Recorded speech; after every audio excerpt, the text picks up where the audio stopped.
E dando sequência à nossa leitura do livro Brasil, Coração do Mundo, Pátria do Evangelho, psicografia de Francisco Cândido Xavier, pelo espírito de Humberto de Campos. Capítulo 5. Os escravos. Certo dia, preparava-se, numa das esferas superiores do infinito, o encontro de Ismael com aquele que será sempre o caminho, verdade e vida. Por toda parte abriam-se flores evanescentes, oriundas de um solo de radiosas neblinas. Luzes policrômicas enfeitavam todas as paisagens celestes que se perdiam na incomensurável extensão dos espaços felizes. Rodeado dos seres santificados e venturosos que constituem a corte luminosa de seus mensageiros abnegados, recebeu o Senhor, com a sua complacência, o emissário dileto do seu amor nas terras do cruzeiro. Ismael, porém, não trazia no coração o sinal da alegria. Seus traços fisionômicos deixavam mesmo transparecer angelical amargura. Senhor, exclama ele, sinto dificuldades para fazer prevaleçam os vossos desígnios nos territórios onde pairam as vossas bênçãos dulcificantes. A civilização que ali se inicia sobre os imperativos da vossa vontade compassiva e misericordiosa, acaba de ser contaminada por lamentáveis acontecimentos. Os donatários dos imensos latifúndios de Santa Cruz fizeram-se à vela, escravizando os negros indefesos da Luanda, da Guiné e de Angola. Infelizmente, os pobres cativos, miseráveis e desditosos, chegam à pátria do vosso evangelho como se fossem animais bravios e selvagens, sem coração e sem consciência. O mensageiro, porém, não conseguiu continuar. Soluços divinos lhe rebentavam o peito opresso, evocando tão amargas lembranças. O divino mestre, porém, cingindo-o ao seu coração, augusto e magnânimo, explicou brandamente: Ismael, acerena teu mundo íntimo no cumprimento dos sagrados deveres que te foram confiados. Bem sabes que os homens têm a sua responsabilidade pessoal nos feitos que realizam em suas existências isoladas e coletivas. Mas, se não podemos toler-lhe aí a liberdade, também não podemos esquecer que existe um instituto imortal da justiça divina, onde cada um receberá de conformidade com seus atos. Havia eu determinado que a terra do cruzeiro se povoasse de raças humildes do planeta, buscando-se a colaboração dos povos sofredores das regiões africanas. Todavia, para que essa cooperação fosse efetivada, sem o atrito das armas, aproximei Portugal daquelas raças sofredoras, sem violências, sem qualquer natureza. A colaboração africana deveria, pois, verificar-se sem abalos perniciosos, no capítulo das minhas amorosas determinações. O homem branco da Europa, entretanto, está prejudicado por uma educação espiritual condenável e deficiente. Desejando entregar-se ao prazer fictício dos sentidos, procura eximir-se dos trabalhos pesados da agricultura, alegando o pretexto dos climas considerados impiedosos. Eles terão a liberdade de humilhar os seus irmãos em face da grande lei do arbítrio independente, embora limitado, instituído por Deus para reger a vida de todas as criaturas dentro dos sagrados imperativos da responsabilidade individual. Mas os que praticarem o nefando comércio sofrerão igualmente o mesmo martírio nos dias do futuro, quando forem também vendidos e flagelados em identidade de circunstâncias. Ou seja, o que Jesus está falando aqui para ele? Que tudo está programado. Essas pessoas que estavam levando com violência esses escravos, mais à frente iam nascer escravos, iam sofrer as mesmas consequências dos atos praticados. Não é mesmo? É sempre assim. Continuando. Na sua sede nociva de gozo, os homens brancos ainda não perceberam que a evolução se processa pela prática do bem e que todo o determinismo de nosso Pai deve assinalar-se pelo amai o vosso próximo como a vós mesmos? Ignoram voluntariamente que o mal gera outros males com um largo cortejo de sofrimentos. Contudo, através dessas linhas tortuosas impostas pela vontade livre das criaturas humanas, operarei com a minha misericórdia. Colocarei a minha luz sobre essas sombras, amenizando tão dolorosas crueldades. Prossegue com as tuas renúncias em favor do Evangelho. Confia na vitória da providência divina. Calada-se a voz de Jesus por instantes, mais confortável, Ismael continuou: Senhor, não terias um meio direto de orientar a política dominante no sentido de se purificar o ambiente moral da terra de Santa Cruz? Ao que o Divino Mestre ponderou sabiamente: não nos compete cercear os atos e intenções dos nossos semelhantes, e sim cuidar intensamente de nós mesmos, considerando que cada um será justiçado na pauta das suas próprias obras. Infelizmente, Portugal, que representa um agrupamento de espíritos trabalhadores e dedicados, remanescente de antigos fenícios, não soube receber as facilidades que a misericórdia do Supremo Senhor do Universo lhe outorgou nesses últimos anos. Até os meus ouvidos têm chegado as súplicas dolorosas das raças flageladas por sua prepotência e desmesuradas ambições. Na velha península já não existe o povo mais pobre e mais laborioso da Europa. O luxo das conquistas lhe amoleceu as fibras criadoras e todas as suas preciosas energias e qualidades de trabalho vêm esmorecendo sobre o amontoado de riquezas fabulosas. Entretanto, o tempo é o grande mestre de todos os homens e de todos os povos, e, se não nos é possível cercear o arbítrio livre das almas, poderemos mudar o curso dos acontecimentos, a fim de que o povo lusitano aprenda, na dor e na miséria, as lições sagradas da experiência e da vida. Ismael retornou à luta, cheio de fervorosa coragem, dos acontecimentos foram modificados. Os donatários cruéis sofreram os mais tristes reveses no solo do Brasil. Os tupinambás e os tupiniquins, que se localizavam na Bahia e haviam recebido Cabral com as melhores expressões de fraternidade, reagiram contra os colonizadores, transformados, para eles, em desalmados verdugos. Lutas cruentas desencadearam contra os brancos que lhes depravavam os costumes.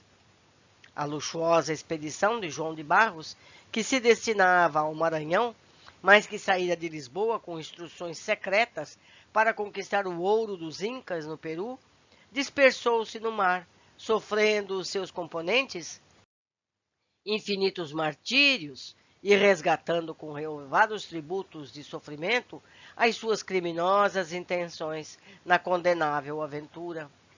Os tesouros das Índias levaram o povo português à decadência e à miséria pela disseminação dos artifícios do luxo e pelas campanhas abomináveis da conquista, cheias de crueldade e de sangue. A sede do ouro acarretava o abandono de todos os campos. A Casa de Avis, sob cujo reinado se iniciou o tráfico hediondo de homens livres, desapareceu para sempre. Depois de sucessivos desastres, após a derrota de D. Sebastião e Alcácer Quibir, o trono caiu nas mãos do cardeal D. Henrique em 1580. Portugal, exânime, entrega-se ao domínio da Espanha, acentuando-se a sua decadência com Filipe II, o mais fanático, o mais cruel de todos os príncipes da Europa do século XVI. Na formação da pátria do Evangelho, o homem branco alterara os fatores com suas taras estratificadas e com a sua vontade independente. Jesus, no entanto, alterou os acontecimentos com o seu poder magnânimo e misericordioso. Os filhos da África foram humilhados e abatidos no solo onde floresciam as suas bênçãos renovadoras e santificantes. O Senhor, porém, lhe sustentou o coração oprimido, iluminando o calvário dos seus indizíveis padecimentos com a lâmpada suave do seu inesgotável amor. Através das linhas tortuosas dos homens, realizou Jesus os seus grandes e benditos objetivos. Porque os negros das costas africanas foram uma das pedras angulares do monumento evangélico do coração do mundo. Sobre os seus ombros flagelados, carrearam-se quase todos os elementos materiais para a organização física do Brasil e do manancial de humildade de seus corações resignados e tristes, nasceram lições comovedoras, imunizando todos os espíritos contra os excessos do imperialismo e do orgulho injustificáveis das outras nações do planeta, dotando-se a alma brasileira dos mais belos sentimentos de fraternidade, de ternura e de perdão. Meus filhos, meus amigos, meus queridos, está tudo certo, embora a gente não possa entender. Jesus comanda, governa a nossa terra com todo amor e carinho, e especialmente pelas terras cristãs. Seguindo, capítulo 6, a civilização brasileira. Nas praias largas e fartas de Santa Cruz, floresciam cidades prestigiosas. Com o feudalismo das capitanias, as cidades e as vilas modernas do litoral do Brasil estavam já em seus primórdios, destacando-se dentre todos os núcleos populosos do Salvador e São Vicente, em vista das facilidades encontradas pelos colonizadores com o auxílio dos caramurus e dos ramalhos que os haviam precedido na ação junto dos indígenas. Contudo, Portugal ainda não se decidira a destacar os seus elementos mais valorosos para os trabalhos da colônia, preferindo enviar-lhes criminosos e homens sem escrúpulos. Por toda parte, buscavam os naturais os recantos desconhecidos das florestas remotas, fugindo à escravidão e às torturas injustificáveis que lhes infligiam os homens brancos, por eles, um dia, acolhidos com mais altas manifestações de fraternidade. O atrito das raças dava ensejo aos quadros mais dolorosos e mais lamentáveis. Tomé de Souza estava substituído por Duarte da Costa, e como o primeiro governador-geral trouxera também consigo alguns dos missionários concitados por Ismael ao novo apostolado nas florestas americanas. Por essa época, os franceses desejaram aproveitar a encantadora beleza da Baía de Guanabara e estabeleceram aí uma feitoria, nos mesmos sítios por onde já havia retemperado Gonçalo Coelho nos primeiros anos decorridos após o descobrimento. Com a proteção do almirante Coligny, então favorito do rei Henrique II de França, Nicolau de Villegaignon aporta a Bahia Maravilhosa em 1555 e funda uma colônia na ilha de Sergipe, que tomou mais tarde o seu nome. Das árvores de Uruçumirim, que hoje é a praia elegante do Flamengo, os tamoios valentes contemplavam, receosos, a intromissão dos europeus na sua região privilegiada. Mas Villegaignon, com a sua mentalidade religiosa e honesta, consegue captar a confiança dos naturais, concedendo-lhes o mesmo tratamento dispensado aos seus companheiros. Os indígenas recebem carinhosamente a orientação de Pai Colás e se tornam devotados colaboradores de sua obra. Enquanto os franceses se vão apoderando da costa, D. Duarte, na Bahia, desobserva os movimentos, impossibilitado de adotar quaisquer providências. A metrópole portuguesa não se digna enviar à colônia distante os elementos necessários à sua conservação e defesa.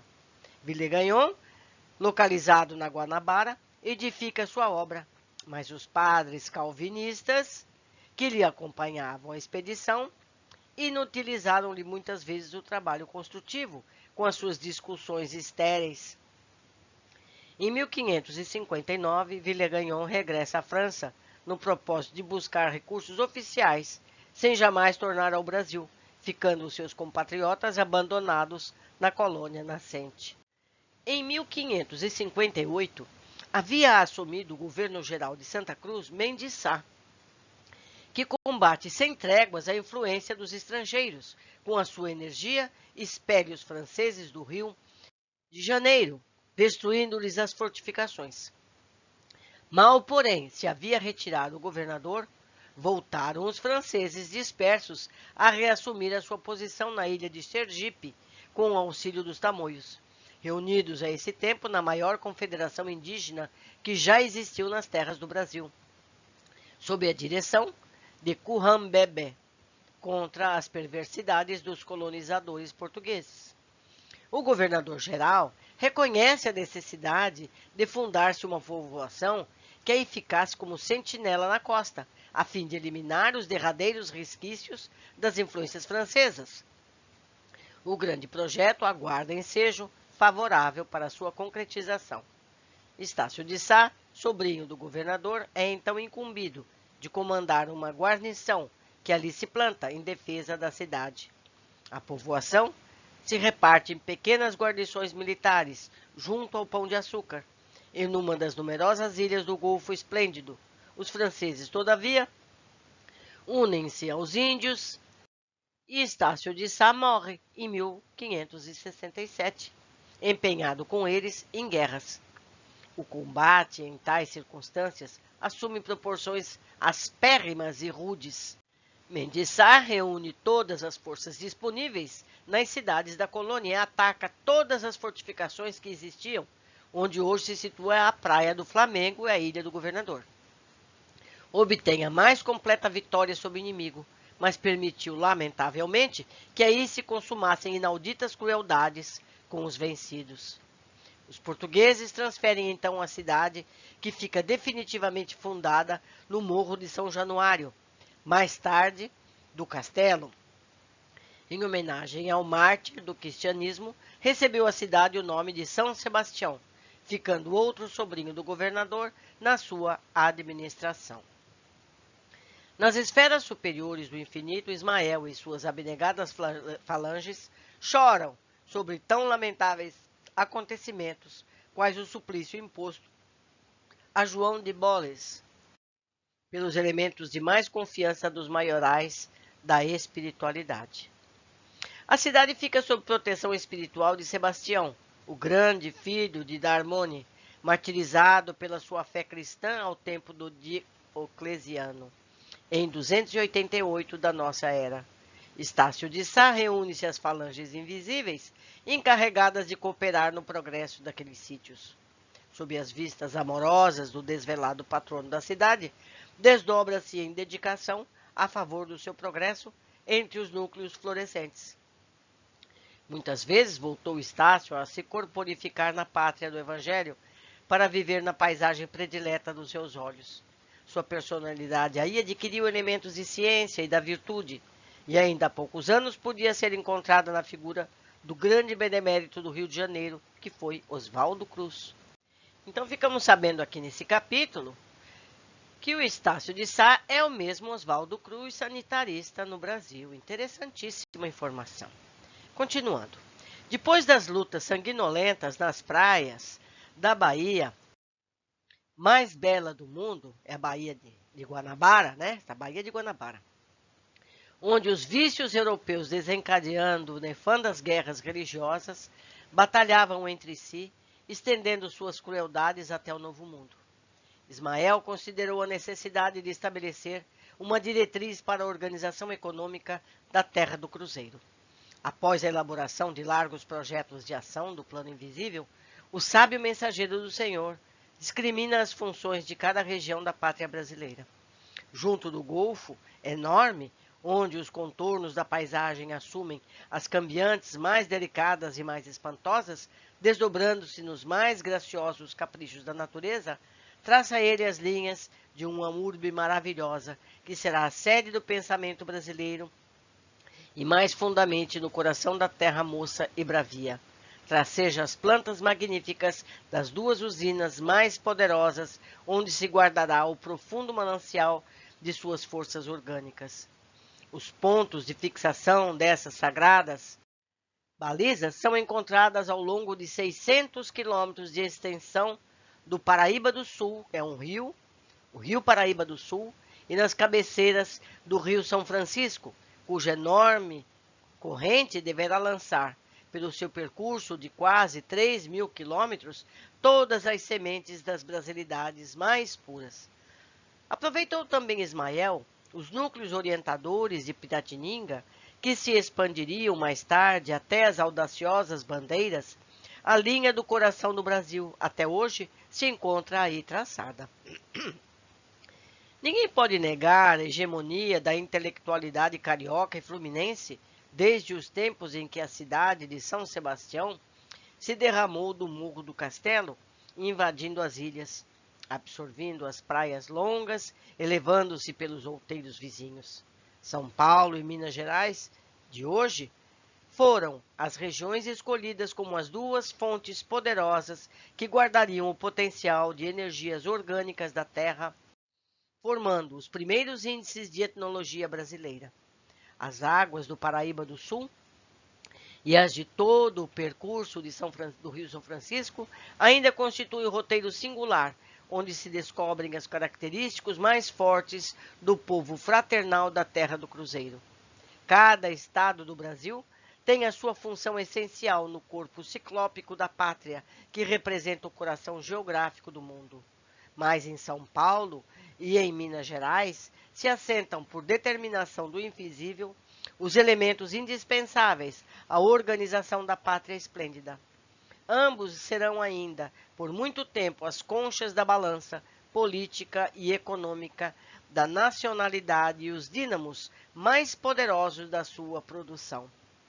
É que eu não quero me estender aqui nessa obra com anexações, mas existem na história do Brasil vários casos em que há disputa entre Minas Gerais disputas políticas entre Minas Gerais e São Paulo, tanto que se formou-se o jogo do café com leite, né? São Paulo cuidava do café e Minas Gerais do leite.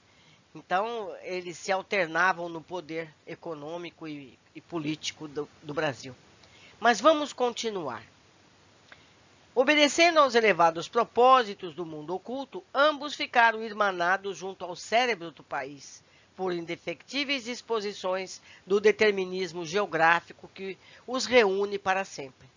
Os espíritos infelizes e perturbados, inimigos da obra de Jesus, que, entretanto, se converterão um dia ao supremo bem pela sua infinita piedade, agem de preferência nos bastidores administrativos dos dois estados brasileiros, provocando a vaidade dos seus homens públicos, levantando tricas políticas e conduzindo-os muitas vezes a lutas fratricidas e tenebrosas no sentido de atrasar os triunfos divinos do Evangelho no coração de todas as almas. Houve, inclusive, eu vou falar adiante, vocês vão ver. Mas os devotados obreiros do além não descansam em sua faina de abnegação e renúncia. E ainda agora, em 1932, quando um distinto jornalista da atualidade rasgava a bandeira nacional na capital paulista, em seu famoso discurso sem palavras, José de Anchieta, de quem João de Boles é agora dedicado colaborador, e vários outros gênios espirituais da terra brasileira, se reúnem no colégio de Piratininga, implorando a Jesus derramasse o doce bálsamo da sua humildade sobre o orgulho ferido dos valorosos piratininguianos, são os paulistas. Ismael estende o seu lábaro de perdão e de concórdia sobre os movimentos fratricidas e reúne de novo os irmãos dos dois grandes estados centrais do país para a realização de sua obra em prol do Evangelho. Ele está citando aqui a Revolução de 1932, que meu avô participou dela, do lado de Piratininga. Meu avô era paulista. As fraquezas e vaidades humanas, fermentada por forças maléficas do mundo, tem separado muitas vezes as coletividades dos dois grandes estados da República, levando-os à inimizade e quase ruína. Mas, muito em breve, quando as sombras da confusão dos tempos modernos invadirem ameaçadoramente os céus da pátria, ambos compreenderão a impiedosa necessidade de se unirem para sempre como irmãos muito amados, e novos símbolos de Castor e Pollux expandirão juntos as suas energias étnicas modeladoras da terra do Evangelho, absorvendo os seus surtos extraordinários, as expressões excessivamente indiáticas do Amazonas ao norte e as platinas influências das planícies do Rio Grande, por cumprirem de mãos dadas os imperativos da sua grande missão histórica. Nesse tempo, que não vem longe, as mensagens de fraternidade e de amor expedidas pelos gênios inspiradores do Brasil, do Sagrado Colégio de Piratininga, tocarão primeiramente na coroa de tênues neblinas das montanhas antes de ascenderem aos céus. Obrigado, amigos, de permanecerem conosco por mais esse capítulo e até o próximo, se Deus quiser.